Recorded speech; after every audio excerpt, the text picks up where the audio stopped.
From the newsroom at news.com.au. Hey, I'm Lexi Cartwright, and this is the latest from the newsroom. It's Tuesday, the 29th of September. Well, WA has recorded more new coronavirus infections than Victoria for the first time since June 6. It comes as emergency plans are being considered to evacuate crew members on board a ship that's anchored off the WA coast, which has infected almost all of its crew. The bulk carrier was set to collect a shipment of manganese ore in WA's north, but some of the 21 crew members reported they were suffering respiratory illness. The ship arrived in Australian waters from Manila last week and is now becoming a growing concern for authorities. Private security personnel have been flown in from Perth to maintain a strict quarantine, and 10 Australian Defence Force members will also arrive to help. In other news now, and David Attenborough has delivered blunt advice for climate change deniers. Speaking on ABC's 7:30, the British broadcaster and environmentalist told host Lee Sales that the global population was heading for disaster. Attenborough labelled the melting of the polar ice caps as the most pressing threat and admitted it was anybody's guess what the consequences will be. Have a listen.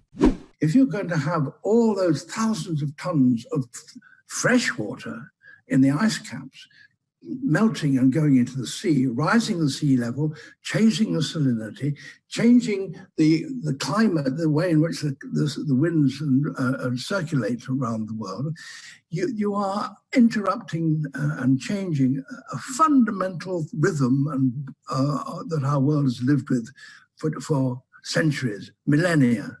Meanwhile, a Spanish zookeeper has been left with serious chest and head injuries after being mauled by a 200-kilogram gorilla who broke through 3 security doors. The 46-year-old keeper was serving breakfast at the Madrid Zoo aquarium when she was attacked by the 29-year-old great ape Malabo in what should have been a secure area. Police and the zoo said they were currently investigating how the gorilla was able to enter the enclosure. Well, Channel 7, the new home of reality singing series The Voice, is eyeing off a big international star to be a judge on the show next year. None other than pop princess Mariah Carey is said to be on Seven's list of potential judges to join the show. Now, last month, the network announced it had secured rights to the singing competition over its rivals at Channel 9. It is expected most of the current judges, including Delta Goodrem, won't be returning as Seven eyes bigger names to sign on.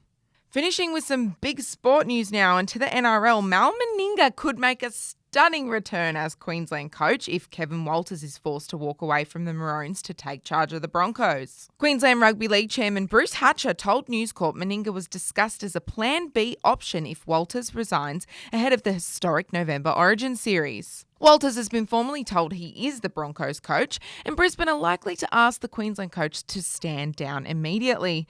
Now, that would leave the Maroons scrambling for a viable replacement, and several potential candidates have been thrown up, including Wayne Bennett and former Cowboys coach Paul Green. Well, that's it from the newsroom. We'll be back with another update in the afternoon. Your update from news.com.au.